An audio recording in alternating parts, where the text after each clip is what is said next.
Case in point, another one of these stories that was in my little to-do topic file that I found this morning had to do with something, and that's so recent, by the way, it's still unfolding, so pardon me if this story isn't quite correct by the time you get this show. Here's where it stands now, though. There was a stock trader, or a guy who purported to be a stock trader, who did an interview with the BBC the other day, and apparently some of the BBC people in the studio were shocked by it. But the purported stock trader basically said, and I'm going to quote him kind of out of context probably, but he basically said that the world economy is going to go to hell, and no one's going to fix it, and no one's going to fix it because none of these countries are really in charge or calling the shots. Goldman Sachs is in charge and calling the shots. And they don't want this, so it's not going to happen. Goldman Sachs runs the world. Now, since that time, some have made charges that this guy might be one of a group of hoaxers and pranksters called the Yes Men. When last I checked on the story, that's being doubted a little bit, but it's still possible. But if the guy is real, there's some interesting thoughts about that. The first one is trying to figure out if he meant Goldman Sachs, that one specific banking financial entity, or if he means Goldman Sachs and the other entities like them. That wasn't clear. But let's just pretend for the sake of argument that the truth of the matter here is that it's Goldman Sachs alone. And that it doesn't matter what nations do because Goldman Sachs will enforce what they want on these nations, right? So it doesn't matter what voters in the United States want because the country's government is powerless to enact any change in the rules if Goldman Sachs doesn't want them, right? Goldman Sachs runs the world. That's the truth. Okay. If we all woke up the next morning and believed this, if you walk out the morning that this news breaks and it's, nobody's even denying it and everybody, left, right, center, intellectuals, people on the street, everybody's talking about it. I mean, do you walk out your door that morning in your bathrobe and just sort of go out in the middle of the street and gather with your neighbors and say, what are we going to do now? I mean, the thought that popped into my head, I guess since we were thinking 9/11 anyway, was of the people, and I don't want 1,000 emails saying this didn't really happen. There was no plane, there was a missile. I don't want to go there. But let's, the story that's so accepted about the one plane that never hit anything but the ground in Pennsylvania that was supposedly rushed by the passengers who, kind of in a suicidal attempt to either take it over or, keep it from hitting its terror target. You sit there and you wonder at what point those people went from understanding the truth of the situation to acting on it. Who stood up first? Who looked at who with some sort of knowing glance? I mean, how did that situation go from concept to action? From realization of what was going on to an attempt to influence what was going on?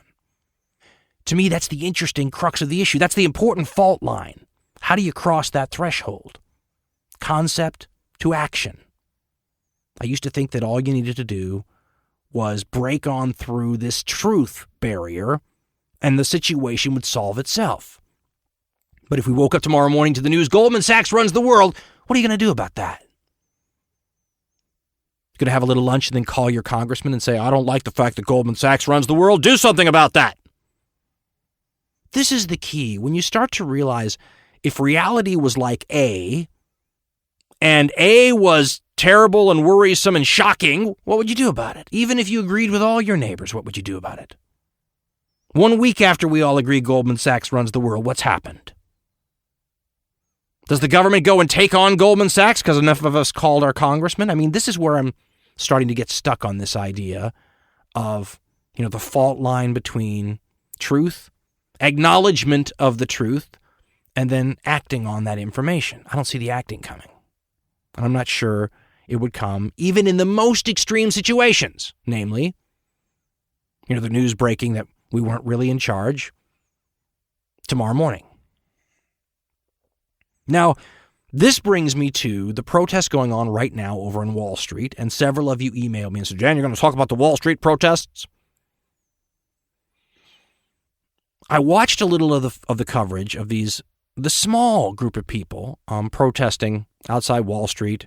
And I tried to read, what they want, and there's sort of a manifesto kind of idea about how the greed of Wall Street and all that is steamrolling regular people and all this kind of stuff.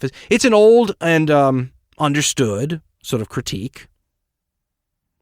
There are people in the 1920s who would have understood it too. And I watched this little protest, and then this morning there was news that some of the other cities around the country were having like sympathy protests and whatnot. But again, tiny little groups of people. I mean, you go back to the late 60s and you could get 300,000, 400,000 people at these massive protests that just shook the country.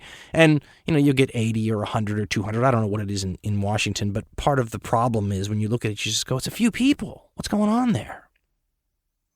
And if you're the guys in Wall Street, for example, if you're Goldman Sachs and you run the world, that doesn't scare you. As a matter of fact, you look at it and you think, maybe that even just makes the whole thing look even that much sillier, right? Show more coverage of those people. Show how pathetic and small it is and how little they can do and how a bunch of ragtag people chanting slogans. Just show that. Great. That'll dissuade any more people coming out. There was one of these kinds of protests in my own neck of the woods the other day, and I'm passing by the local courthouse, and there's like 3 people holding signs saying, "We want peace." And I honked my horn thinking, these people have given up their day to go out there and make a statement. And look at just those poor 3 people. It looks pathetic. It looks like that's all you can muster. Nothing more depressing than that. But I thought to myself, what if those Wall Street protesters had company? What if they made a phone call, and I think they'd probably have to be the ones who made the phone call, to the Tea Party people. And by the way, I do not mean the people that the Koch brothers are backing. I don't mean these people that have been co-opted as an arm of the Republican Party. You may remember when this whole Tea Party thing started, there was a large contingent of people who did not fit our current concept of the Tea Party group and who quickly sort of dropped away once it was co-opted. A lot of libertarians in that group, by the way.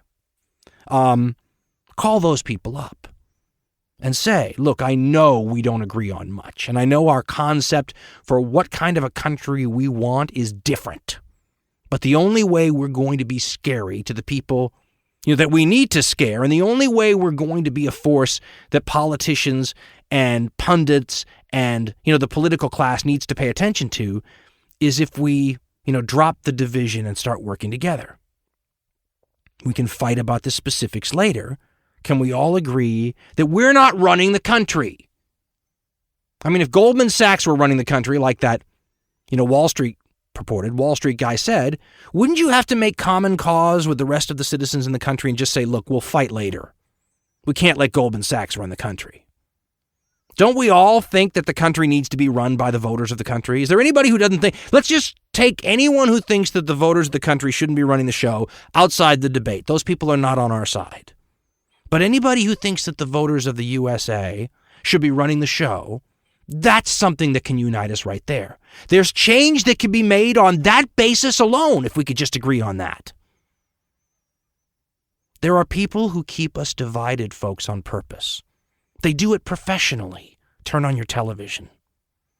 They have a guy from the right and a guy from the left, or a gal from the right and a gal from the left, and they sit there and eviscerate each other. And while they do that, they essentially cast some sort of aspersions upon the whole groups of Americans that think that that person they're talking to is correct. And we rip another hole in the fabric of the country. We divide the population further at a time when we're all suffering together. The doomsday device, for Goldman Sachs, if they were running the world, would be us all dropping our little differences for now and deciding that we can talk after we get rid of Goldman Sachs. Unity is the scariest thing to some segments of our society out there, political unity. And I would say it's an actual way to identify the agencies that we, the people, should be afraid of. They're the ones who would think that unity amongst Tea Party members and Wall Street protesters is the scariest thing that they can think of. Those people are the ones we need to get a handle on, whoever they are. The big banking company, Citigroup, several years ago, and many of you are already aware of this, put out an interesting internal memo, since pulled from the internet, but there are copies floating around, talking to insiders about how the United States has become what they called a plutonomy. I thought plutocracy was supposed to be the word, but they called it a plutonomy. And the internal memo was geared towards, how you deal with this new reality if you're Citigroup. How do you invest around it? How do you maximize your returns and blah, blah, blah, blah, blah. But folks, a plutonomy or a plutocracy obviously means a country ruled by a wealthy class of super, wealthy people. If that's true, If we live in a plutonomy or a plutocracy, isn't that something that would be just as upsetting to Tea Party protesters as Wall Street protesters? If you woke up this morning and Goldman Sachs were running the place, wouldn't you need to make common cause with your citizens to fight that reality? Well, what if it's not Goldman Sachs? What if it's Citigroup's idea of a plutocracy or plutonomy? Don't we have a vested interest in not destroying that? This is where I think a lot of the problem lies. People think we have to smash it. If you're one of these Wall Street protesters, you don't have to smash it. The rich provide the engine that keeps a lot of the, modern rich world going. But they need to be, subject to the control of the citizenry, not the other way around. We don't want to be a country ruled by the rich and powerful. We want to be a country ruled by the people who has a large, functioning, healthy, rich and powerful segment to it.